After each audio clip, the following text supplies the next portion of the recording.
How do your different artistic mediums, fashion and photography, speak to each other? Their expressions.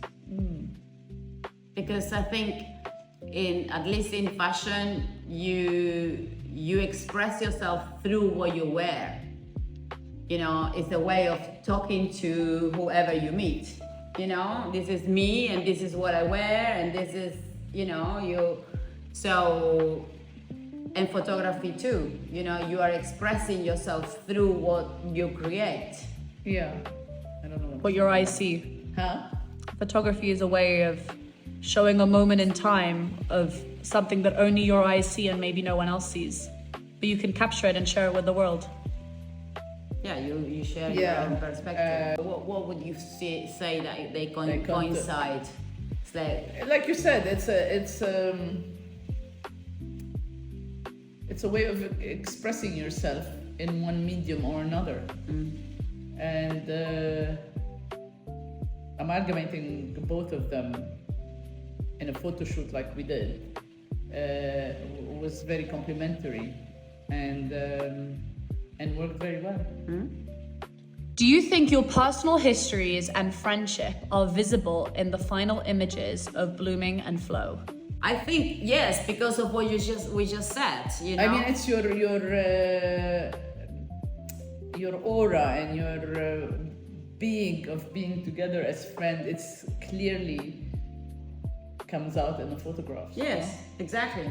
It's Mom's collection through your eyes. I created something and you took a picture showing a perspective of that in the outside. So in the end, we see your eye through the camera, taking a picture of something that I created. So yes. What moments during the Blooming or Flow shoots felt especially emotional or meaningful to you?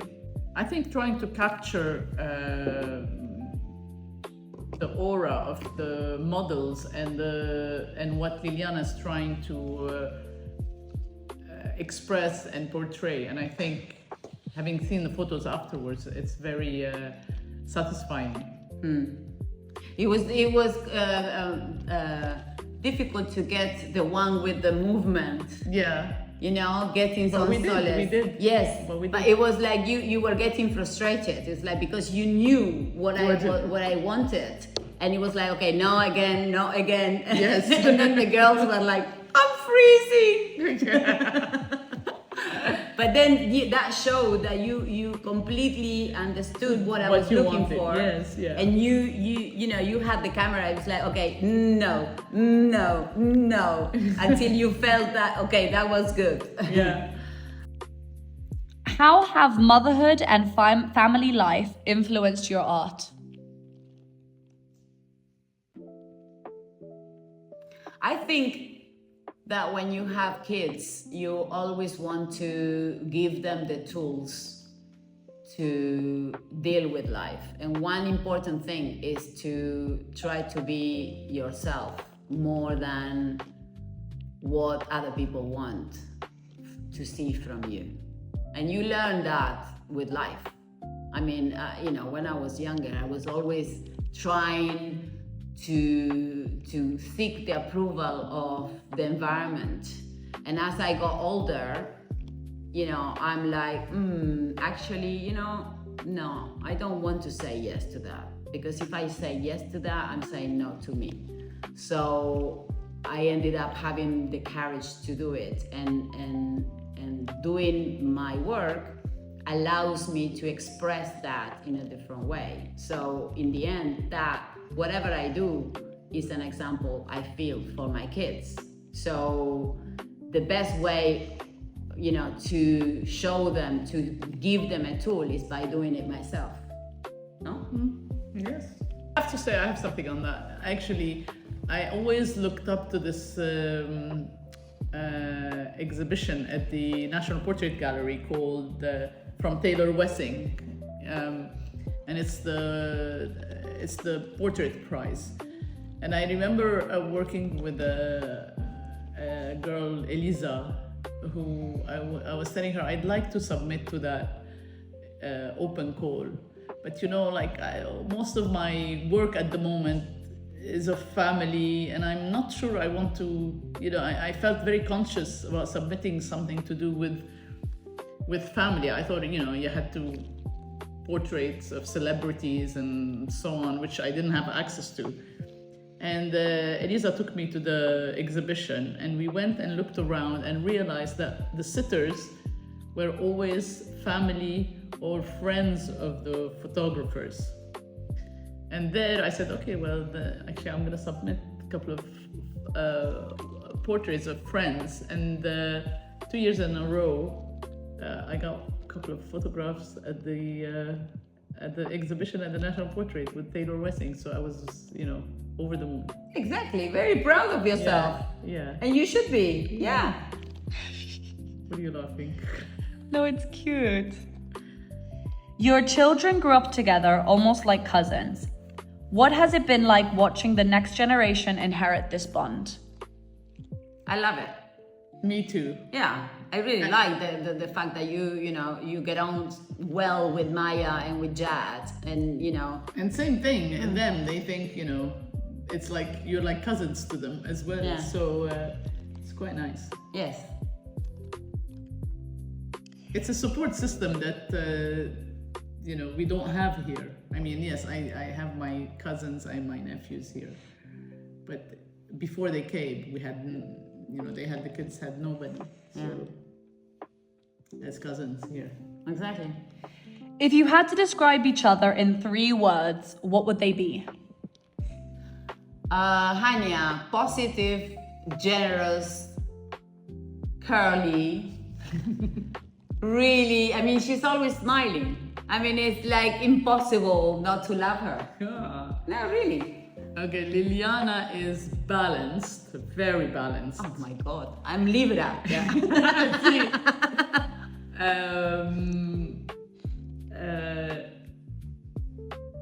The most gorgeous soul I've ever come across. And I would say she's very thoughtful and she said she's one of the few people in the past who said to me that when people tell you something, she actually listens, and what did you say? You say she listens and she acts upon what she's heard from other people. So if someone's delete all that. Don't worry, just keep going. I cut this out. Whenever you're confused, I cut it out. No, like you said to me, you said to me once that, I like to listen to other people's stories. Yes. Because everyone it makes can me teach think, you something. and if everyone teaches you something. And she actually, I always repeat that to my kids. I said, look, Liliana, listen to what Liliana said. And then she actually acts upon it, not only like she listens and knows, but she actually realizes that, if you do X, Y, and Z, this is what can happen.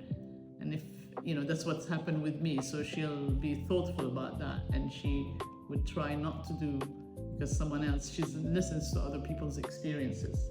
Okay, perfect. 3 more, girls. What have you learned from one another that changed your perspective on life or creativity? Well, Hania just said that, no? I remember Liliana when she moved back to Argentina, and I had started with to really take, where I shelved my design and I started doing my photography. She said, make sure, take 1 photograph a day. You have to take 1 photograph a day, regardless of what it is. And I always think about that, and I do. And I don't do it all the time, but when I do, I remember her. And I say to myself when I don't do it that I should really listen to Liliana. Make sure that you do 1 photograph, sort it out, clean it, do it, whatever, prepare it, make it ready. And I do. I don't do 360 photos a year, but I do quite a few, and I think about her when I do that. Yes.